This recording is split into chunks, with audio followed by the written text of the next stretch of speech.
Story में आगे ये बताया जाता है कि जो इसमें ओल्ड लेडी रहती है वो एक ऑर्फन गर्ल भी रहती है जो कि शादी करना चाहती है, लेकिन उसके पास उसके लिए कोई पैसे नहीं थे। तो जो ओल्ड लेडी थी वो अंत में अपने सारे सेविंग बिना काशी जाए उस लड़के को दे देती है, ये कह के कि इस अनाथ लड़की की खुशियाँ भगवान विश्वेश्वर की काशी में पूजा करने से ज़्यादा महत्वपूर्ण है। इसके बाद हमारी ऑथर अपनी स्टोरी पे वापस आती है। My grandmother Krishtakka never went to school she could not read. मेरी जो दादी थी उनका यहाँ पे नाम बताया गया है कृष्टका। वो कभी स्कूल नहीं गई थी तो वो पढ़ भी नहीं पाती थी। हर बुधवार जब मैगज़ीन आती थी तो मैं उनके साथ पढ़ के उसका अगला एपिसोड पढ़ती थी। During that time she would forgot all her work and listen with the greatest concentration. Later, she could repeat the story and text by heart. My grandmother too never went to Kashi and she identified with her the novel's protagonist. So more than anybody else, she was one of the most interested in knowing what happened next in the story and used to insist that I read the serial out there. वो कहते हैं कि वो जब author अपनी story पढ़ती थी तो उनकी जो दादी है ग्रैंड मदर वो अपने पूरे ग्रेटेस्ट कंसंट्रेशन से उसको सुना करती थी। बाद में अपने पूरे दिलो दिमाग से उसको रिपीट करती थी। Repeat by text entire text by repeat the entire text by heart का मतलब है कि बेबने मन से नहीं करते थे जैसे कई बच्चे करते हैं। मेरी ग्रैंड मदर भी कभी काशी नहीं गई थी, इसलिए अपने आप को स्टोरी में जो प्रोटैगनिस्ट यानी जो मेन कैरेक्टर थी वो ओल्ड लेडी उनसे खुद से रिलेट कर सकती थी। इसलिए किसी और से ज़्यादा उनको वो जानने में इंटरेस्ट था कि आखिरकार स्टोरी में आगे क्या होगा। After hearing what had happened next in Kashi Yatre, she would join her friends at Temple Courtyard where we children would also gather to play inside the hide and seek. उसके बाद पूरी कहानी जानने के बाद जो उनकी दादी थी वो अक्सर मंदिर के कोर्टयार्ड में बाकी बूढ़ी औरतों के साथ बैठ के डिस्कस करती थी कि काशी यात्रा के अगले एपिसोड में क्या होगा, जहाँ पे बाकी बच्चे हाइड एंड सीक भी खेला करते थे। अब ऑथर में बताया कि वो बाकी के लेटेस्ट एपिसोड के बारे में भी डिस्कशन करती थी अपने दोस्तों के साथ। उस समय वो कभी समझ नहीं पाते थे कि एक एपिसोड को लेकर उनमें इतना डिबेट क्यों होता है। यानी भाई उस स्टोरी का क्रेज़ तो था। Once I went for a wedding with my cousins to the neighboring village. In those days wedding was a great event. एक बार मैं अपने कज़न्स के साथ पड़ोस के गांव में शादी में गई थी और उस समय शादी एक बहुत बड़ा इवेंट होता था, वैसे तो अब भी होता है। We children enjoyed ourselves thoroughly. We would eat and play endlessly, savoring the freedom because all the elders were busy. I went for a couple of days but ended up staying there for a week. उस समय जो बच्चे थे वो शादी में जाने में मुँह नहीं चढ़ाते थे क्योंकि उनको वहाँ पे आज़ादी मिलती थी, क्योंकि जो बाकी सारे एल्डर्स थे वो हर चीज़ में बिज़ी रहते थे। वैसे तो अपनी ऑथर कुछ ही दिनों के लिए गई थी, लेकिन वो वहाँ पे 1 हफ्ते तक रुक गई। When I come back to my village I saw my grandmother in tears. जब वो विलेज पहुँची तो उन्होंने कुछ ऐसा देखा जो उन्होंने शायद ही देखा होगा। उन्होंने अपनी दादी जी को आँसुओं में देखा या फिर नानी जी को आँसुओं में देखा। I was surprised for I had never seen her cry even in the most difficult situations. वो एकदम भौचक्का यानी एकदम हैरान हो गई थी क्योंकि उन्हें सबसे बेकार कंडीशन में भी तक रोते हुए नहीं देखा था। What had happened? I was worried. अब यहाँ पे आप एक शब्द देखिए savouring, enjoying it to the fuller, यानी यहाँ पे सेवियरिंग का जहाँ इस्तेमाल हुआ था यानी द फ्रीडम को पूरी तरह से इंजॉय करना। अब उसके बाद वो कहती अब वाह, what is everything all right, are you okay, sorry अव्वा, is everything all right, are you okay. अब यहाँ पे टेंशन मत लीजिए, अव्वा का नेक्स्ट लाइन में मतलब पता है। I use to call her अव्वा which means mother in the Kannada spoken in north Karnataka. अव्वा शब्द वो कहती थी उनको अपनी ग्रैंड मदर को, जो कि नॉर्थ कर्नाटक लैंग्वेज में स्पोकन कन्नड़ में माँ शब्द के लिए होता है। She nodded but did not reply. वो मुंडी तो हिला देती है ऑल राइट के जवाब में, लेकिन कुछ कहती नहीं है। I didn't understand and forgot about it. और मैंने भूल गई उसके बारे में, मैं कुछ समझी नहीं और उसको भूल गई।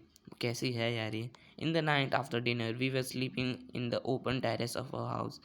रात के समय मैं ओपन टेरेस पे सो रही थी। यार वो भी क्या दिन थे। It was a summer night and there was full moon. Summer की नाइट तो और फुल मून था। बड़ी अच्छी बात है, उनको पूरा सब कुछ याद भी है। हम तो कल ही की चीज़ें भूल जाते हैं। Avva came and sat next to me. Her affectionate hand touched my forehead. I realized she wanted to speak. I asked, "What is the matter?" अव्वा आई और मेरे बाजू में बैठे, जैसा फ़ोटो में देख सकते हैं। उनके प्रेमपूर्ण हाथ मेरे सर पर छूते हैं। मैं समझ गया कुछ कहना चाहती थी। मैं कहती हूँ कि क्या हुआ? When I was a young girl, I lost my mother. There was nobody to look after me and guide me. My father was a busy man and got married again. In those days, people never considered education essential for girls, so I never go to school. I got married very young and had children. I became very busy later. I had grandchildren. I always felt so happiness in cooking and feeding all of you.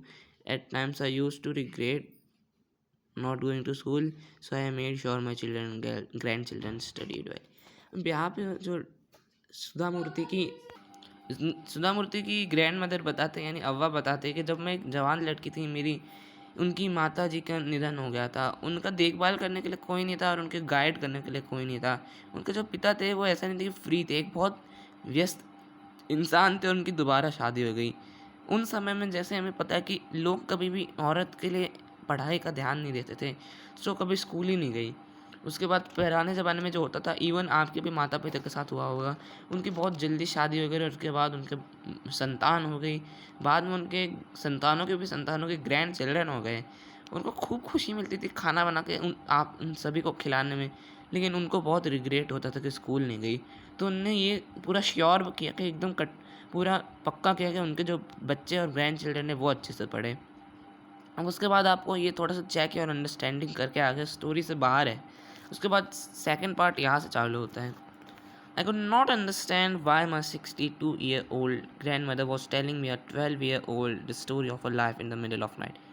यार आप imagine करो, आप roof top पे मस्त सो रहे हो, गर्मी की रात है, रात हो एकदम मस्त, और आपकी दादी अचानक से आके आपका सर चलाए। आप पूछे क्या हुआ? आपकी दादी एकदम लंबी चौड़ी आपको कहानी सुनाते हैं। वेल एक सेकंड के लिए हमें लग रहा हो कि कैसी हैं, लेकिन आप ही सोचो कितना कंफ्यूज हो जाएगा इंसान, ये कहना क्या चाहती हैं। उन्हें कुछ खास तो पता नहीं था, but I knew I loved her immensely and there had to be the reason she was talking to me. Immensely यानी एक्सट्रीमली, आप शब्द देख सकते हैं। मैं उनसे बेहद ज़्यादा प्यार करती थी। यहाँ पे इमेंसली लव्ड हर इमेंसली यानी बेहद ज़्यादा प्यार करना, और मेरे को पता था कि ये जो कह रही है उनका कुछ कारण है। उसके बाद वहाँ पे कहा जाता है the reason why she was talking to me. I looked at her face. It was unhappy and eyes were filled with tears. She was a good-looking lady who was usually always smiling. Even today, I cannot forget her worried expression on her face. I leaned forward and held her hand. उन दुखी दिख रहे थे, उनके आँख में आंसू थे, तो मैं बहुत दुखी हो गई। वो एक अच्छी दिखने वाली लेडी थी जो कि ज़्यादातर खुद स्माइल करती थी। तो मैं उनकी तरफ थोड़ा सा झुकी और कही, उनका हाथ पकड़ के, अव्वा don't cry, what is the matter, can I help you in any way. कहती अव्वा प्लीज़ मत रोइए, क्या मैटर है, मैं आपकी किसी तरीके से मदद कर सकता हूँ। एक जिम्मेदार उन्हें जवाब दिया 12 साल की उम्र में। Yes I need your help. You know, when you were awake, Karmveera come as usual. I opened the magazine. I saw the picture that accompanies the story of Kashi Yatra and I could not understand anything that was it. हाँ, जब मुझे तुम्हें मदद चाहिए, जैसे उनकी grand mother कहती है, अव्वा कहती है, तुम्हें पता है जब तुम बाहर थी कर्मवीरा आई हमेशा की तरह। मैंने मैगज़ीन खोली और वो पिक्चर देखी। कर्मवीरा खोली और मैंने मैगज़ीन में वो पार्ट निकाला जहाँ पे काशी यात्रा आता था। मैंने पिक्चर देखी लेकिन मेरे को कुछ समझ नहीं आया। मैनी टाइम आई रब माई हैंड, मैंने उसके ऊपर अपने हाथ ऐसे रब किए ताकि मैं समझ सकूँ क्या लिखा है, लेकिन मैं कुछ समझ नहीं पाई। ये सिर्फ तभी संभव था, it was only if I was educated enough. मैं अगर उतना पढ़ लिख लेती तो फिर ये संभव था। मैं तुम्हारा बहुत बेसब्री से इंतज़ार की, मुझे लगा तुम जल्दी आ जाओगे और मेरे लिए पढ़ोगी। I even thought going to village and asking you for read to me. मैंने तो यहाँ तक सोच लिया था कि मैं उस विलेज में जाके तुमसे बोलूँ कि पढ़ लो, जहाँ शादी के लिए गई थी। मैं किसी और से भी पढ़वा सकती थी, लेकिन मेरे को बहुत शर्मिंदगी आती ऐसा करने में। मुझे बहुत दूसरों पे निर्भर और मददगार, मतलब ऐसा हेल्पलेस फील हो रहा है। हेल्पलेस यानी खुद ही की हेल्प नहीं कर पा रही हूँ मैं। We are well off, but what is the use of money when I can not be independent. हमारे पास बहुत पैसे हैं, वेल ऑफ हैं हम, लेकिन उस पैसे का क्या मतलब जब मैं इंडिपेंडेंट ही नहीं हूँ।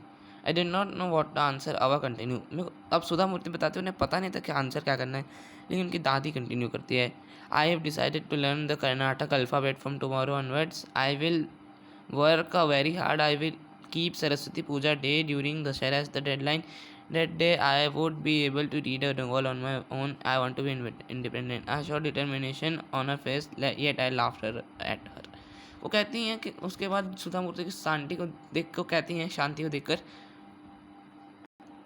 मैंने डिसाइड किया कि मैं कल से कन्नड़ अल्फ़ाबेट सीखूंगी, और जो सरस्वती पूजा दशहरा में की जाती है वो डेडलाइन रहेगी, मैं बहुत मेहनत करूंगी।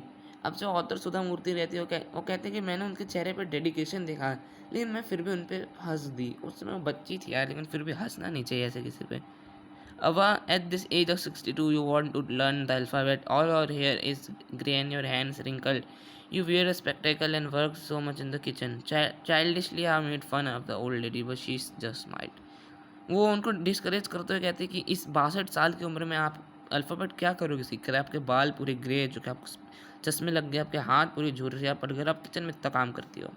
बहुत बुरी बात है यार, ऐसा किसी के साथ करना नहीं चाहिए। 12 साल की उम्र में आपको समझ आना चाहिए कि आप क्या कर रहे हैं। लेकिन सुधा मूर्ति जी महान हस्ती है, चलिए देखते हैं आगे क्या होता है। मैंने उनका मजाक तो है, लेकिन मैंने डिस्करेज नहीं हूँ, बस स्माइल की। For a good cause if you are determined you can overcome any obstacle. उन्होंने बहुत ज़्यादा ज़रूरी बात करी, आपको जीवन में याद रखना चाहिए। किसी अच्छे काम के लिए अगर आप डिटरमाइंड है तो आप किसी भी प्रकार का ऑब्स्टेकल से दूर हो सकते हैं।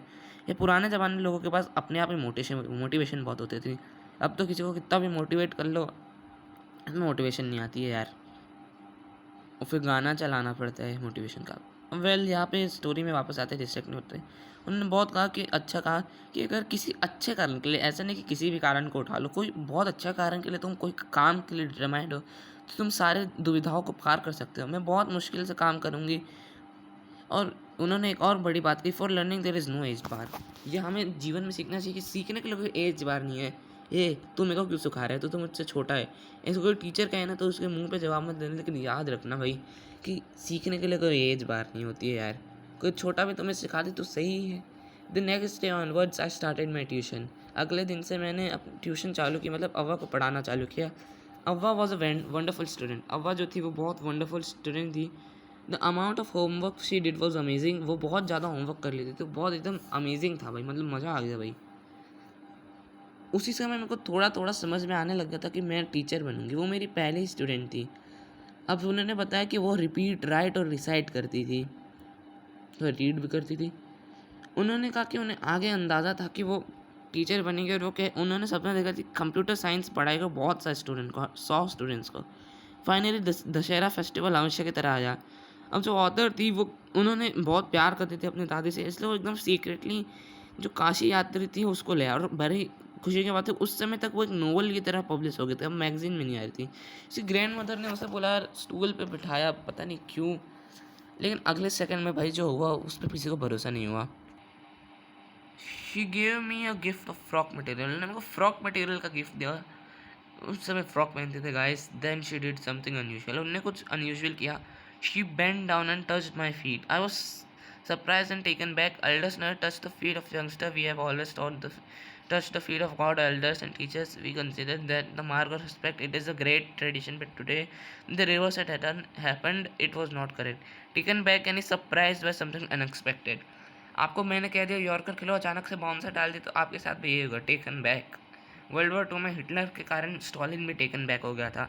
तो वैसे ही यहाँ पे है कि उनको फ्रॉक मटेरियल दिया और उनके पैर छूते उनके दादे। अब सुधा मूर्ति बताते हैं कि भारत की महान ट्रेडिशन छोटे बड़ों के पैर छूते हैं, बड़े नहीं। हमने भगवान के पैर छुए, टीचर के पैर छुए, बड़ों के पैर छुए, लेकिन ये जो आज हम रेस्पेक्ट के मार्क पे कंसिडर करते हैं, आज रिवर्स में हो रहा था, एक सही नहीं था।